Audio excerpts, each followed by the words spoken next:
Assalamualaikum dan salam sejahtera, bersama saya Mazrona Kalinggalan dalam Berita Pagi Sabah edisi hari ini Khamis 9 April 2020. Sabah merekodkan 7 kes positif baharu COVID-19 semalam, menjadikan jumlah keseluruhan 248 kes. 3 kes baharu dikesan di Keningau, 2 di Tambunan serta 1 kes masing-masing di Kota Kinabalu dan Papar. Menurut kenyataan media Kementerian Kesihatan dan Kesejahteraan Rakyat, 21 pesakit sembuh di Sabah menjadikan jumlah keseluruhan 82 orang. Setakat semalam, Tawau yang merupakan zon merah kekal merekodkan jumlah kes tertinggi dengan 67 kes, diikuti Datu 38, Kota Kinabalu 35, Sandakan 19, Tuaran dan Kinabatangan masing-masing 17. Sementara itu Beaufort 9 kes, Kunak dan Putatan 8, Pinampang 6, Kota Bulut 5, Sipitang, Keningau dan Papar masing-masing 4, Tambunan 3, serta Ranau dan Sempurna masing-masing 2 kes. Sebagai tanda keprihatinan untuk membantu membendung kesan penularan wabak COVID-19 di Sabah, 6 syarikat berkaitan kerajaan dan badan berkanun negeri menyumbangkan wang tunai sebanyak RM5,850,000 kepada kerajaan negeri. Sumbangan berkenaan disampaikan kepada Ketua Menteri Sabah, Datuk Seri Panglima Muhammad Shafie Apdal dalam satu majlis ringkas di Pusat Pentadbiran Negeri Sabah PPNS, Kota Kinabalu. Sabah Energy Corporation Sdn Bhd, ASEAN Supply Base Sdn Bhd, Renhel Powertron Sdn Bhd masing-masing menyumbang RM500,000, Koperasi Pembangunan Desa menyumbang RM1 juta, Warisan Harta Sabah Sdn Bhd RM2 juta dan Kumpulan Yayasan Sabah RM1.35 juta. Bercakap kepada pemberita selepas majlis ini, Datuk Muhammad Shafie berkata pihaknya akan memastikan sumbangan berkenaan sampai kepada golongan sasar. Ini sekurang-kurangnya dapat mengurangkan bebanan dari segi keperluan kita untuk menampung apa yang diperlukan oleh bukan hanya frontliners, bahkan juga peralatan kemudahan-kemudahan untuk dapat kita ringankan bebanan masyarakat. Ditanya mengenai bencana banjir yang berlaku di Pensiangan dan Nabawan semalam, Datuk Muhammad Shafie berkata kerajaan negeri akan memastikan penduduk yang terjejas mendapat bantuan dan perhatian sewajarnya. Kerajaan negeri juga akan memastikan aset dan keperluan pasukan keselamatan sentiasa mencukupi dalam menghadapi bencana. Sementara itu, kerajaan negeri akan meneliti isu rayuan meneruskan operasi ladang dan kilang sawit di 6 daerah di negeri ini. Jelas Ketua Menteri Sabah, Datuk Seri Panglima Muhammad Shafie Apdal, pihak Jabatan Kesihatan Negeri Sabah dan polis telah diminta melakukan penelitian dan pemeriksaan lanjut minggu ini. Datuk Shafie menegaskan dalam situasi memerangi pandemik COVID-19, keselamatan orang ramai menjadi keutamaan. Dalam perkara tersebut, pengurusan secara mikro akan dilaksana dan ia akan mengambil masa kerana setiap aspek perlu diteliti termasuk pematuhan piawaian pekerja dan syarikat-syarikat terlibat. Saya nakkan the facts. Kalau benar kilang itu selamat, tidak ada kontak dia. Pasal jarak jauh dia mungkin tidak begitu jauh, tapi nampak jarak jauh tidak jauh. Mengenai sidang Dewan Undangan Negeri Dun Sabah, Datuk Muhammad Shafie berkata sidang Dun Sabah akan dilaksanakan dalam masa yang terdekat. Namun, berikutan wabak COVID-19, sidang Dun berkemungkinan diadakan dalam tempoh yang singkat tanpa ada jamuan makan. Sebanyak 30 buah rumah di kampung Pangkalan Salung Nabawan dinaiki air berikutan hujan berterusan sejak petang Selasa hingga awal pagi semalam yang telah mengakibatkan banjir kilat. Seramai 68 penduduk terjejas termasuk 25 kanak-kanak ekoran banjir kilat itu. Bagaimanapun tiada pusat pemindahan sementara dibuka. Menurut kenyataan media, Pusat Gerakan Operasi Jabatan Bomba dan Penyelamat Sabah, Balai Bomba dan Penyelamat BBP SUK menerima panggilan kecemasan daripada pegawai daerah Nabawan, Virus Malitam. 5 anggota bomba yang diketuai PBK-1 Devi Rashidi Engsoy digerakkan ke tempat kejadian. Pasukan bomba menjalankan pemantauan di sekitar kampung terjejas. Penduduk kampung juga dinasihatkan agar berpindah ke kawasan tinggi sekiranya berlaku hujan lebat berterusan. Tiada sebarang kemalangan jiwa dilaporkan berlaku dan paras air mula turun semasa pasukan bomba meninggalkan tempat kejadian pada jam 3 petang semalam. Penglibatan golongan pelajar dalam aktiviti sukarelawan secara tidak langsung memberi persiapan kepada mereka untuk menempuh alam pekerjaan. Ini kerana aktiviti sukarelawan memberi banyak pendedahan kepada para pelajar terhadap pengurusan dan penyelesaian masalah. Dalam masa sama, Ketua Jabatan Hal Ehwal Pelajar HEP Universiti Malaysia Sabah UMS, Kamisah Husin berkata ia melatih mereka untuk lebih cekap bertindak sebagai pemimpin dalam menangani krisis yang dihadapi selain memupuk semangat kerja berpasukan dan disiplin diri. Beliau menyatakan demikian kepada RTM bagi mengulas penglibatan pelajar UMS dalam aktiviti sukarelawan untuk membantu mereka yang memerlukan.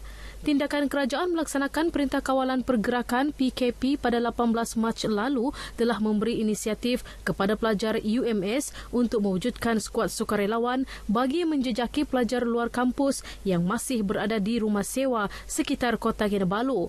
Keseluruhannya terdapat 1,842 pelajar luar kampus UMS yang masih menetap di rumah sewa sepanjang PKP berkuat kuasa. Kesemua mereka telah diberi barangan makanan kering bermula fasa pertama PKP dikuatkuasakan sehingga fasa kedua yang akan berakhir 14 April ini.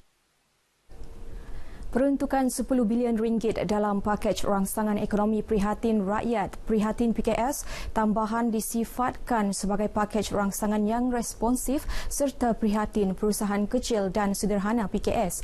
Pakej itu mampu meminimumkan kesan COVID-19 kepada ekonomi khususnya PKS. Menurut pensyarah ekonomi Fakulti Perniagaan Ekonomi dan Perakanan Universiti Malaysia Sabah UMS, Dr. Rafiq Idris, banyak insentif yang diberikan kerajaan terhadap PKS dalam pakej tersebut yang mampu membantu meringankan beban kewangan PKS dan perusahaan mikro. Antaranya subsidi upah RM1,200 setiap pekerja bagi syarikat yang punya bilangan pekerja tempatan tidak melebihi 75 orang. Subsidi upah RM800 bagi syarikat yang mempunyai lingkungan 76 hingga 200 pekerja tempatan. Selain geran khas RM3,000 kepada PKS Mikro yang berdaftar dengan Lembaga Hasil Dalam Negeri sebelum 1 Januari 2020. Sesungguhnya ia memberi banyak kelegaan kepada perusahaan kecil dan sederhana walaupun tidaklah bertindak sebagai silver bullet yang menyelesaikan semua masalah. Dr. Rafiq menyatakan demikian kepada pemberita RTM di Kota Kinabalu sebagai mengulas pakej prihatin PKS tambahan yang diumumkan Perdana Menteri Isnin lalu. Majlis Daerah Penampang mengambil langkah pencegahan jangkitan virus COVID-19 dengan melakukan semburan nyahkuman sejak Isnin lalu. Pegawai Eksekutif Majlis Daerah Penampang Tang Yang Ming berkata seramai 25 kaki tangan MDP bertugas melakukan proses nyahkuman setiap hari.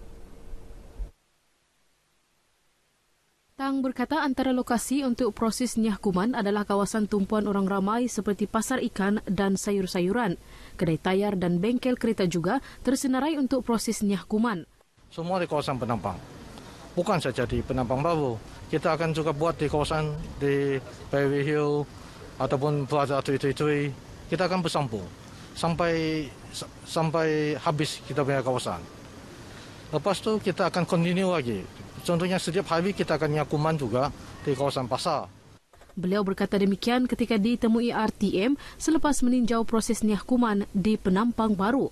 Dalam pada itu juga Tang memberitahu pihaknya akan memperkenalkan sistem baharu iaitu kabin disinfeksi, sebuah peralatan nyahkuman yang akan diletakkan di kawasan pasar sebagai langkah pengawalan COVID-19 pada masa akan datang.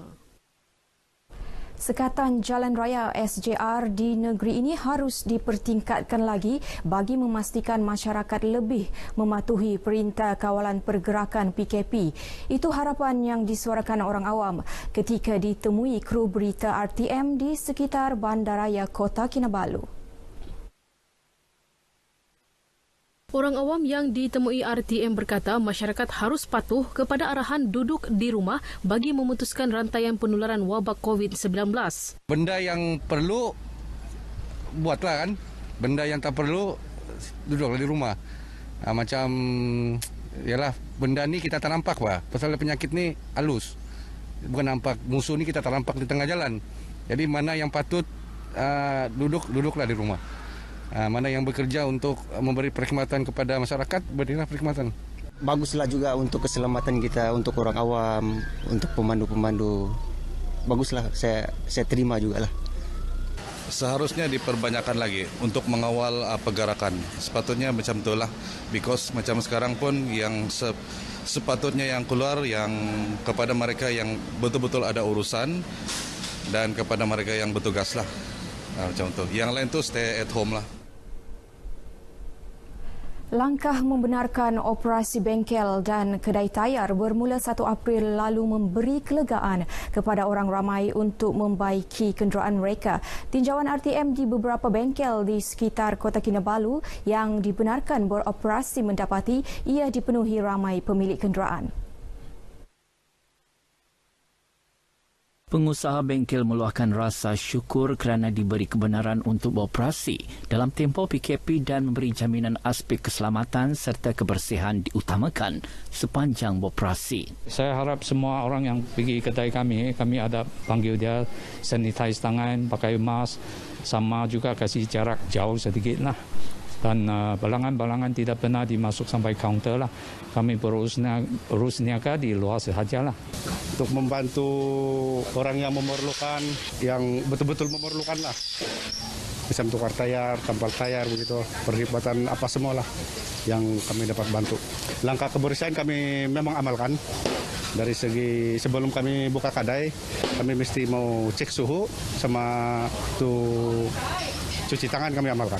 Walaupun kami buka setengah hari saja, bengkel kami sentiasa penuh sebab terlampau banyak permintaan. Setiap customer kami wajibkan memakai mask baru orang boleh enter kami punya kedai lah. And then semua kami punya staff pun kena diwajibkan pakai mask dan juga kami sediakan hand sanitizer lah.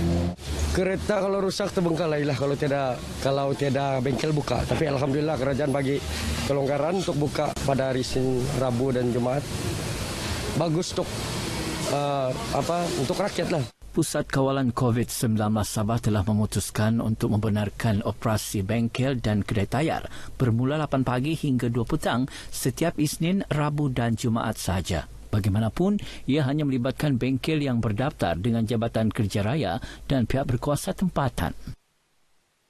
Baik, sekian berita pagi Sabah. Teruskan menonton RTM, jenama media paling dipercayai di Malaysia. Selaras dengan Perintah Kawalan Pergerakan, stay at home, duduk di rumah dan jangan keluar. Saya Mazrona Kalinggalan. Assalamualaikum.